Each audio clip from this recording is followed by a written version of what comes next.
Hay un señor que se llama James Moore, que escribió un libro que se llama Algunas cosas son demasiado buenas para que no sean verdad. Entonces, como muchos dicen, eso es demasiado bueno para ser verdad. Dicen, no, algunas cosas son demasiado buenas para que no sean verdad. Ya veo que el hermano parece que lo leo. Sí, y él ahí tiene la historia de Rapunzel, que él la usa. Yo no sé si ustedes conocen la historia. Yo cuando era pequeño en la escuela nos enseñaban de esa historia de Rapunzel, de Snow White, sí, y de Sleeping Beauty, la príncipe con el sapo, tú sabes que tú pasaba el sapo, se volvía un prince. Sí, pero Rapunzel, él habla de la historia para que no saben. Rapunzel era una niña y la voy a hacer cortar, que estaba amontada cautiva por una bruja en una torre. Y Rapunzel era una niña hermosa, preciosa, con pelo rubio y largo el pelo. Entonces la bruja la tenía en esta torre y la torre tenía más que un cuarto y un balcón y no tenía escaleras para uno subir, ¿verdad? Y entonces para la bruja subir y bajar, ella le gritaba, Rapunzel, Rapunzel, Rapunzel, baja tu pelo, let down your hair. Ella tiraba su pelo y la bruja lo usaba como escalera para subir. Sí, ese es fuerte de ella. En la historia porque está viendo de los cuentos de hadas de los Grimm, ella como que ponía su pelo como en un gancho, ¿verdad? Porque si no tuviera un dolor de cabeza terrible. Anyway, para mantenerla a Rapunzel confinada en esta torre, la bruja hacía dos cosas. La primera cosa es que ella eliminó todos los espejos que habían en la torre o cualquier cosa que daba reflexión, ¿verdad? Y después de eso, ella le decía a Rapunzel que era fea. Ahora, imagínate una mujer sin un espejo. Have mercy. Hoy estoy hablando de las mujeres, no. Eso, claro que es un cuento de hadas, porque las mujeres buscarían no es todo, son place.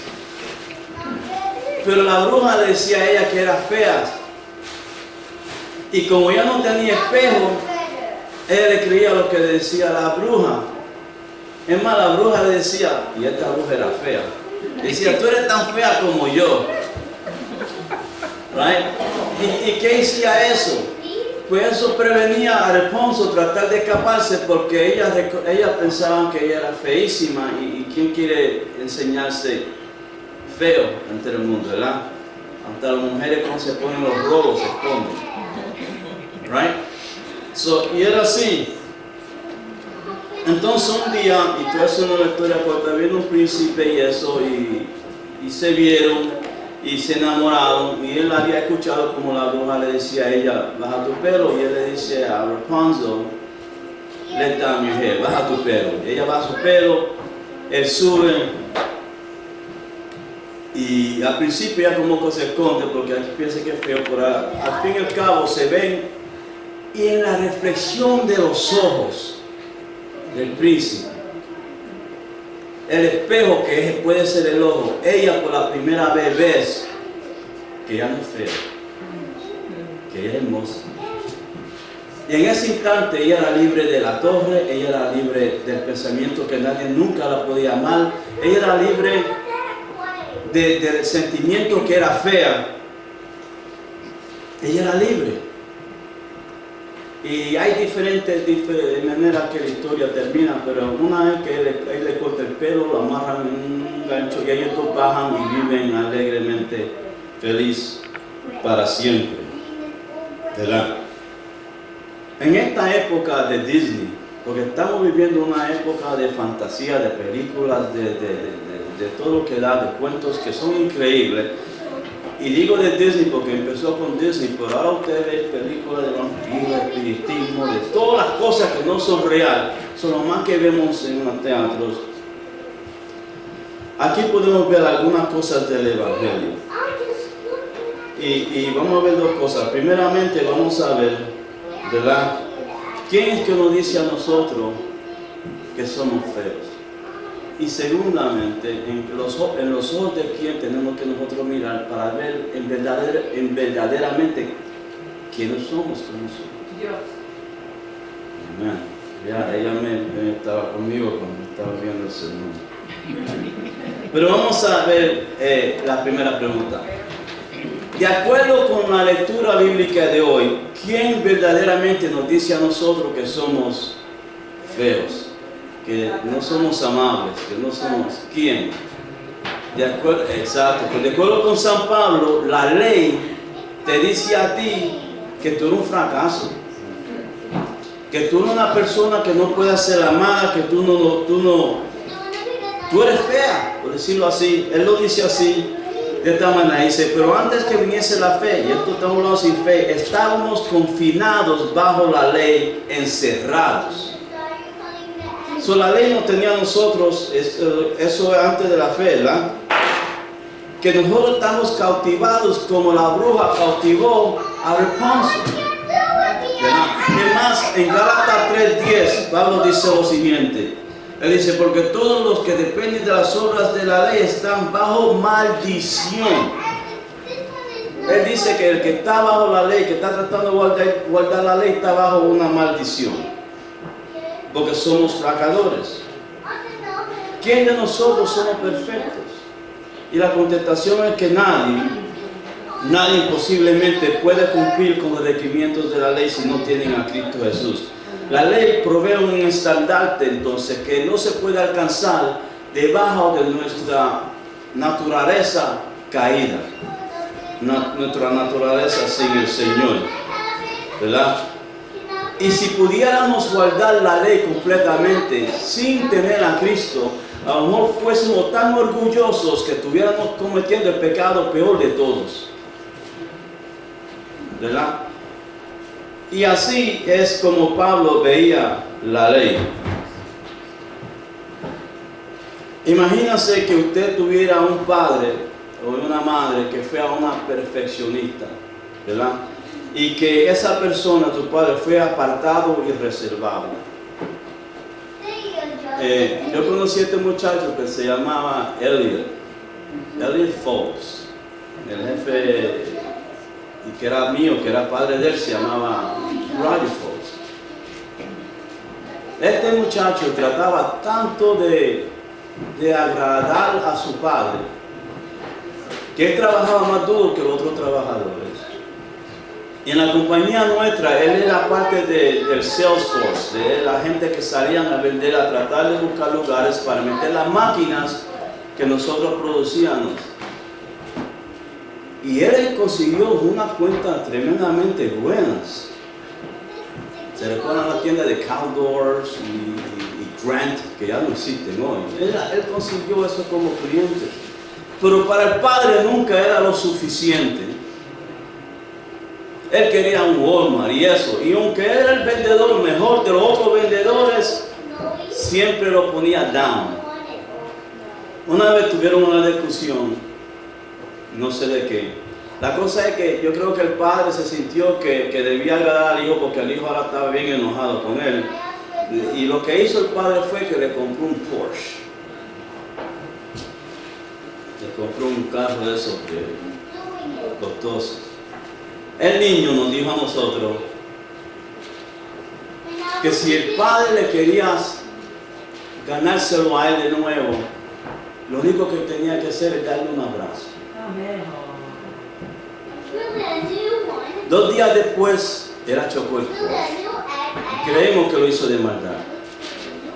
Antes que el año se terminó, el niño murió de exceso de drogas que estaba por aquí. ¿Quién le gustaría tener un padre así? Un padre que tú desesperadamente quiere enseñar que tú vales algo. Un padre que tú quieres enseñarle que tú puedes hacer algo para que te ame. Porque los niños, sobre todas las cosas, necesitan el amor.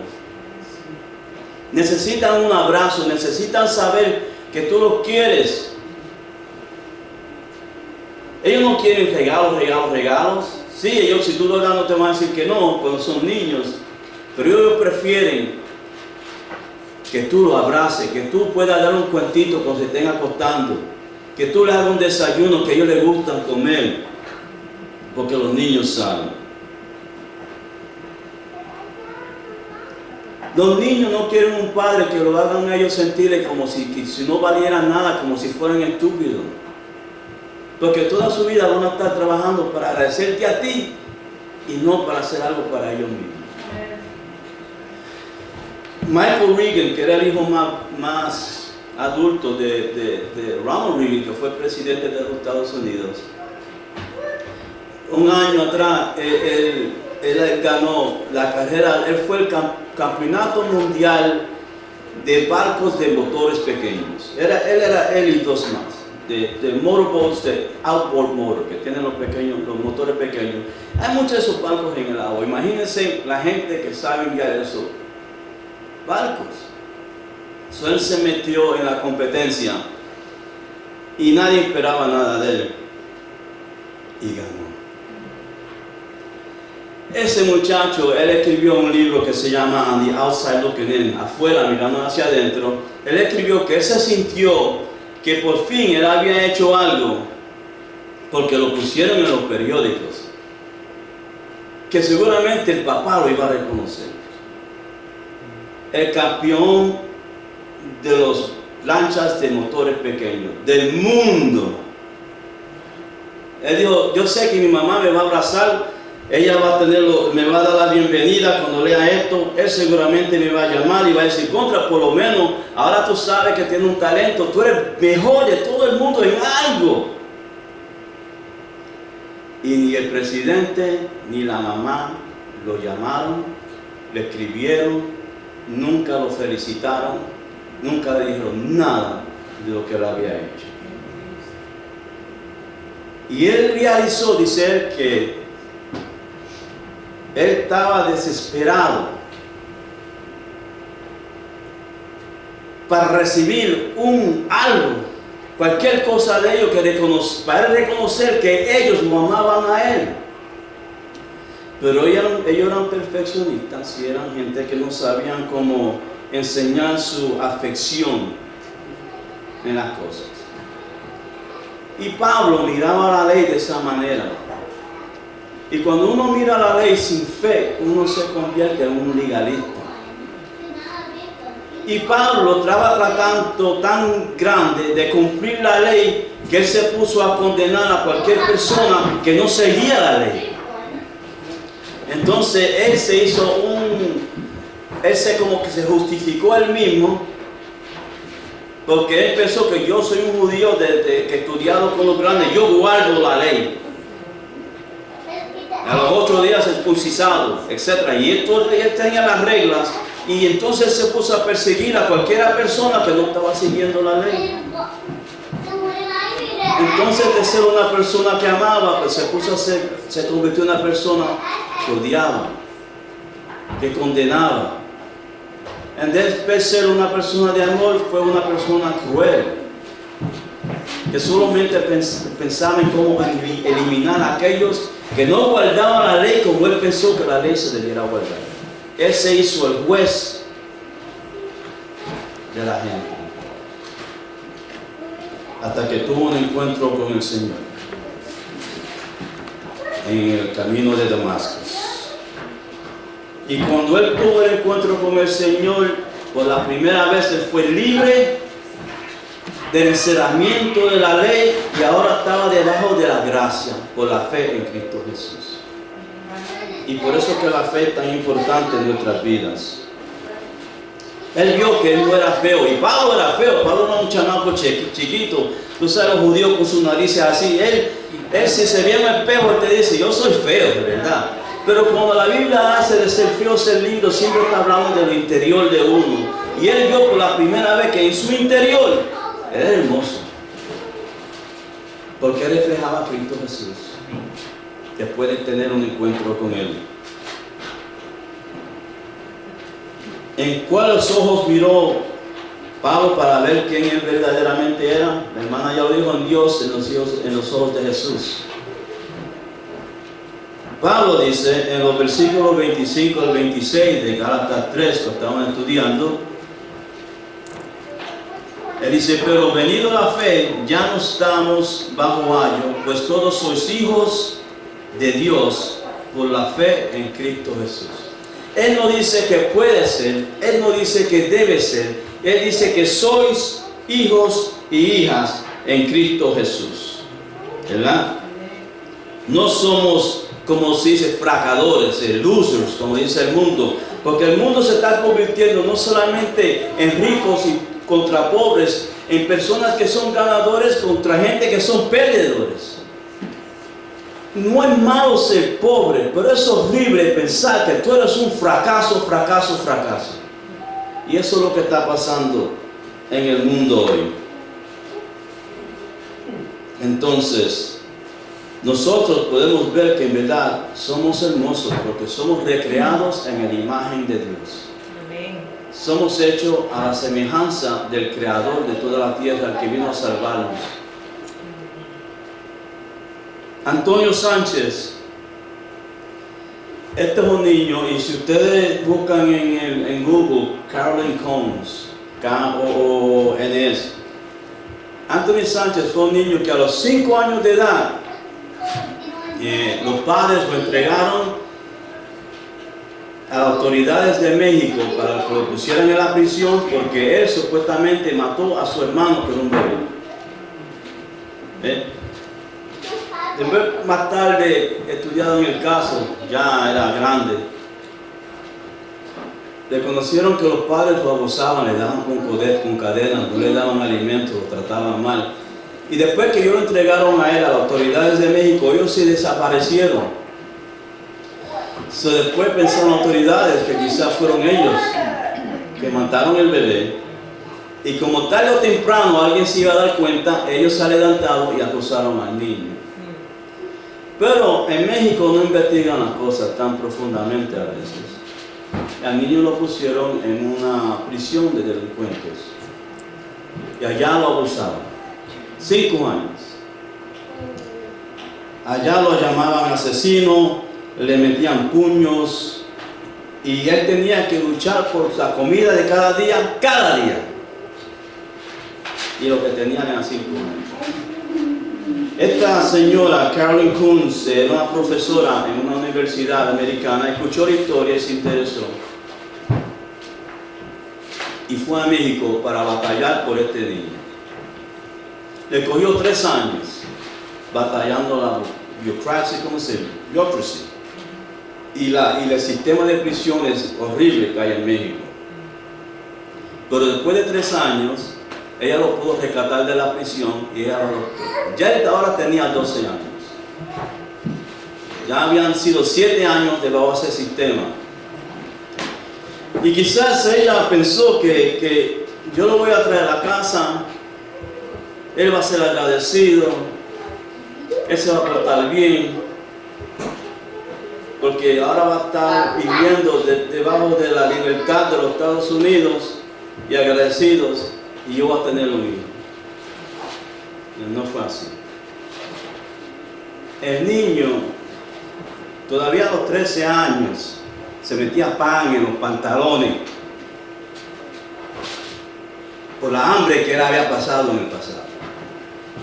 El niño en cualquier momento explotaba, le gritaba a cualquiera, se metía a pelear por la vida que él había vivido en un año anterior, a través de las leyes que no le importaron de él, el comportamiento de las personas que estaban a su alrededor, que nunca enseñaron amor, que nunca lo abrazaron. Y entonces esta mujer que tanto luchó para tener este niño, empezó a tener dudas de lo que ella había hecho. Aunque ella nunca paró ella dice, de cocinarle sus hamburgers en el barbecue, que mucho le encantaba. Ella nunca paró de abrazarlo cuando él a veces decía palabras de ácido, que yo nunca te quiero a ti, yo nunca te voy a obedecer a ti, me hubiese dejado quieto en México. Ella siguió cocinándole y haciendo las cosas que una madre que ama lo hace. Y un día, él se estaba graduando del Junior High School para ir a High School. Por lo menos estaba haciendo algo, porque en esos años tú tenías que graduarte para graduarte. Hoy a veces los niños lo suben para sacarlo de la clase. Anyway, estaban dando speeches y él pidió permiso para hablar. Y se sorprendieron mucho, pero le dejaron hablar. Y él dijo, yo le quiero dar gracias a mi mamá por traerme a los Estados Unidos, por librarme de la cárcel de México. Y después gritó, subió la mano y dijo, mami, yo te amo. I love you, mama. En ese momento ella sabía que valió la pena todo lo que ella había hecho por esa criatura. Ella vio que la vida de ella no era nada comparada con lo que ella sintió en ese momento, porque ahora ese niño estaba libre. No estaba cerrado debajo de la cárcel, no estaba en una torre. Ahora él podía desarrollar su vida completamente como él quería, como Dios quiere, porque alguien le enseñó a él que él era amable, que él valía algo, que era una persona, que Cristo murió por él también como murió por cada uno de nosotros. Y nosotros a veces nos sentimos encerrados, a veces nosotros nos atacamos a nosotros mismos, yo no sé por qué, porque si viviéramos en los ojos de Cristo, viéramos que todo el mundo es hermoso aquí, que todo el mundo se necesitamos unos a los otros aquí, que cuando nos digan algo malo, lo que debemos hacer es cocinar ese hamburger, darle ese abrazo, porque todos somos hijos, hijas de Dios.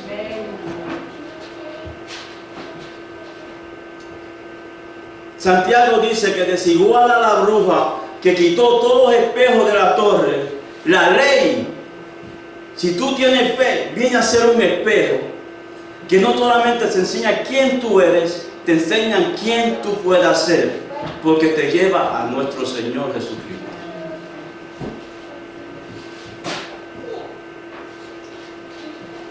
Y entonces, cuando tú vienes al Señor, tú te das cuenta que ahora tú no eres judío ni griego, no eres varón ni hembra, no eres pobre ni rico, sino somos todos uno en Cristo Jesús. Tenemos que mirar en los ojos de nuestro Señor. Yo no sé si ustedes saben que Michelangelo, no estoy hablando del pintor, voy a hablar de Michelangelo, el que es el escultor. Él hizo 44 esculturas, 44. Él terminó más que 14. Hay 30 que nunca terminó. Y todas hacía con mármol. Una es la de David, bien famosa. La otra es la Pieta, que es la madre de Jesús con Jesús. Él hizo una de Moisés, varios esclavos. Pero las otras 30 están en el Museo de Italia, de allá, donde hay una que solamente tiene una muñeca, una mano, otra tiene una rodilla, un pie con los dedos y eso. El resto del cuerpo está encerrado todavía en el mármol. El maestro, que fue Michelangelo, nunca terminó esa obra. Nosotros a veces somos como esas piezas de mármol. Y el Señor quiere terminar la obra con nosotros. Cuando le dejemos que haga eso, Él vendrá. Pero hasta que no dejemos que Él tenga su lado con nosotros, hasta que no dejemos de usar el yo y dejar que Él sea que nos dirija, vamos a ser como esas piezas de mármol en un museo haciendo nada. En el cuento de Rapunzel, el príncipe de ella, el príncipe azul, viene en su caballo blanco. Apocalipsis nos dice que Jesús viene en un caballo blanco y su nombre es fiel y verdadero. Y Él viene a juzgar con juicio. Pero también dice que sus ojos son como llamas de fuego.